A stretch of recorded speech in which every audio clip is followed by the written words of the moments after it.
Hi and welcome. Today I'm going to build this coat hook kind of thing I found on the internet, and the original design is from David Quan, but the original is made out of plastic, which I didn't like, so I decided to make a similar design out of wood.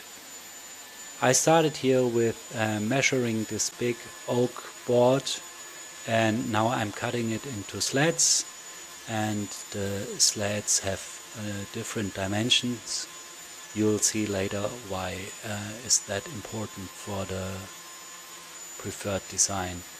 So since this is my first voiceover video, please be gentle since I'm not a native speaker at all.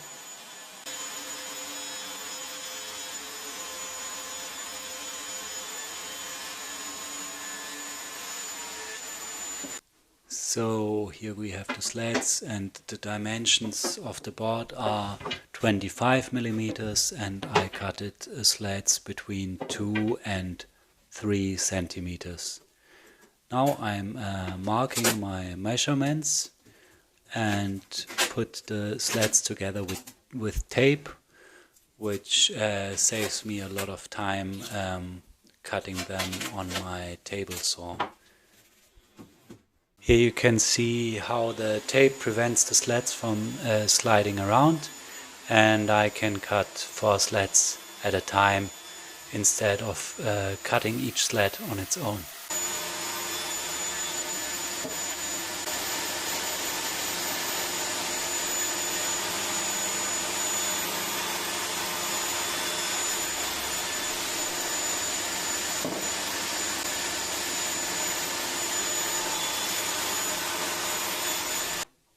After cutting, I ended up with a lot of smaller pieces between 10 and 22 centimeters, and now I'm starting to lay out the final design, and I marked the width I wanted the coat hook to have on a tape and put down the parts in the order I liked.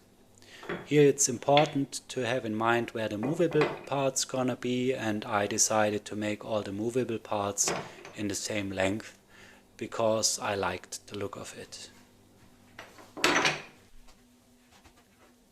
Now I've marked the movable parts with yellow tape and went back to the table saw.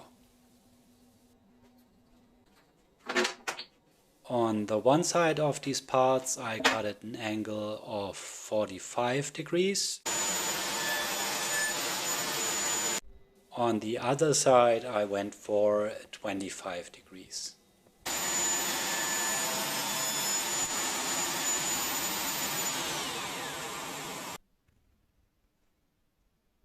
Then I took the parts to my drill press and drilled an 8mm hole close to the 45-degree angle. In between I vacuumed the chips so they couldn't get stuck up between the stop and the part.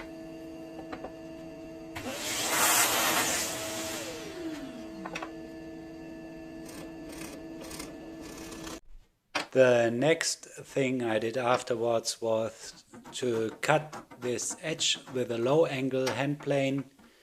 I thought this edge could give me a little trouble by moving the parts later, but to be honest, I didn't figure out if it's really necessary or not. Then I used this little dowel pin to mark the pivot point on the counterparts of the movable parts.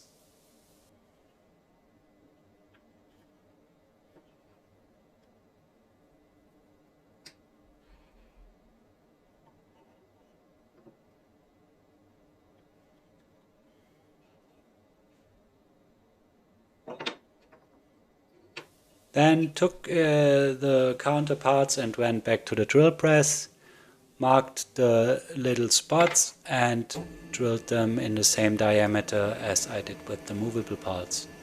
These holes didn't have to go all the way through. I made them about 1.2 centimeters deep.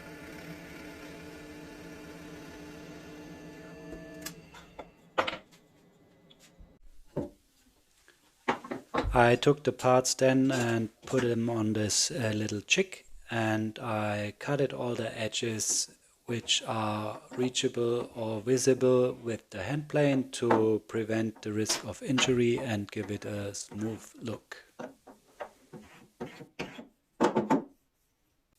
Then I used my magic hands on this 8mm aluminium pole and put it into smaller parts.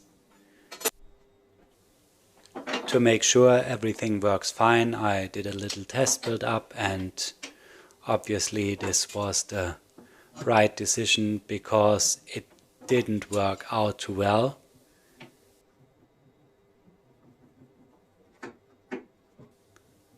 Like you can see here, the part didn't went all the way down like it should, so it was just a little tiny too thick. But I solved it with the hand plane and then it worked out fine.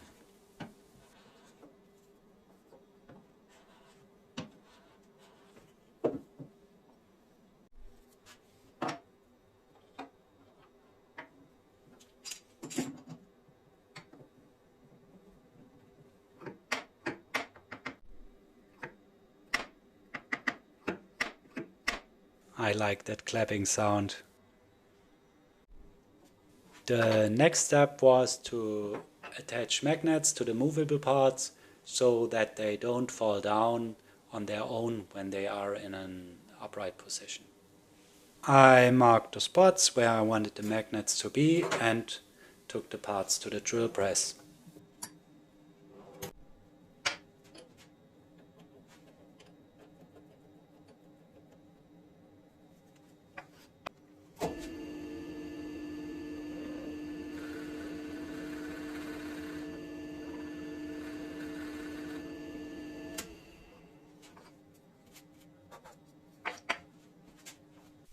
After drilling the holes on all parts, I attached the magnets to the parts with super glue.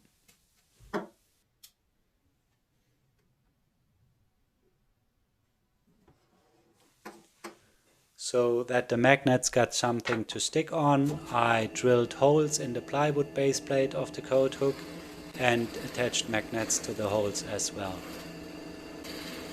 When gluing in the magnets, it's very important to first check which side should go on top so that the magnets stick together later. To prevent me from messing it up, I marked the top of the magnet with a little black dot. As I mentioned in the title, this project took me way longer than I thought, and one reason might be all these little extra steps I have done.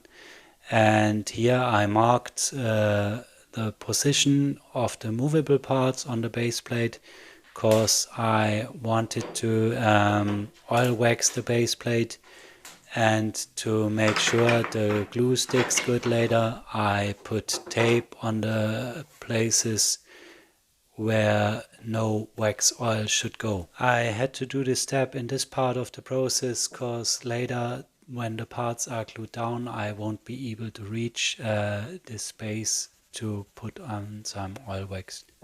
After oiling smaller parts, I like to put them on wire hooks for drying. Like so. After that, I continued to oil the movable parts since they also will be hard to reach when this thing is assembled.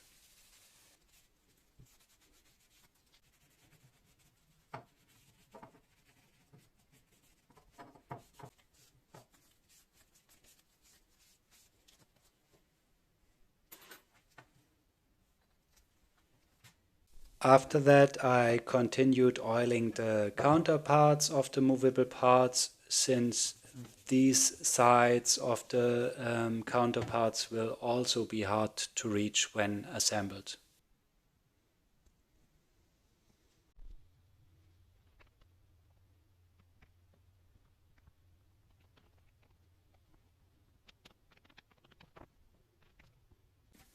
Then finally I could start gluing stuff together.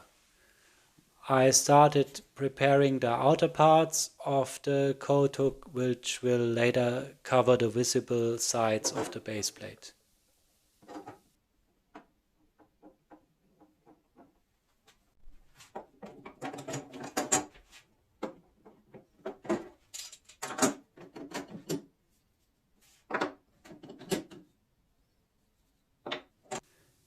now everything was nicely prepared. I could start with putting all the parts together. I started with the left side of the coat hook and glued down a counterpart of a movable part. It's very important to make sure the edge of this part is flush with the edge of the base plate, because all following parts will align on this part. Then I didn't want to rush it and took the two following parts and pre-glued them together before gluing them on the base plate.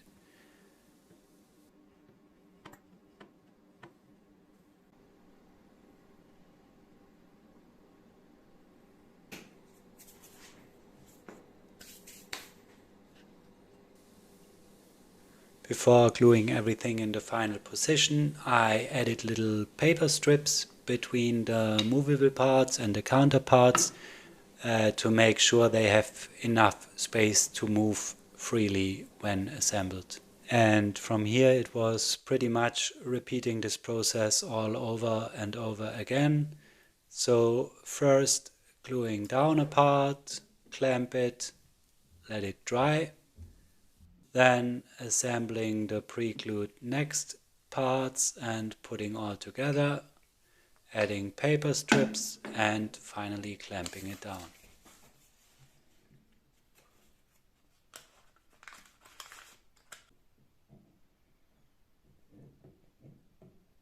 To prevent glue from going where I wanted to put oil or wax oil later, I always flip the board, mark the spot where the glue should go, and then put on the glue.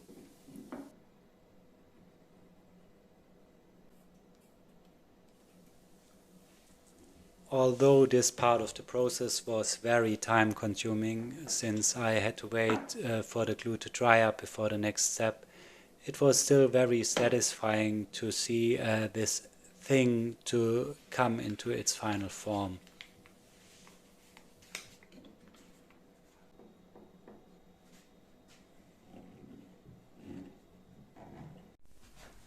And what also brightened up the rather boring process was to test out the movable parts after clamping.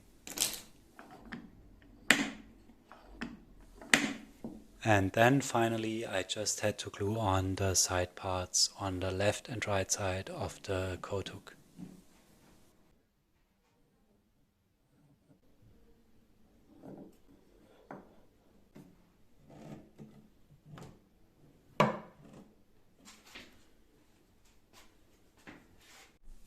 And then finally the last thing to do after removing these little yellow stickers was to put on some oil wax.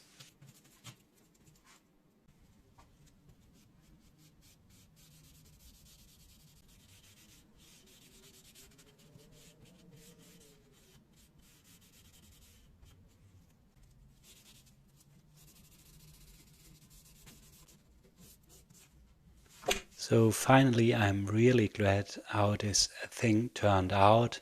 I really like the look and it works just perfect. So the last thing I gotta say is, if you think the video was worth it, please like and subscribe.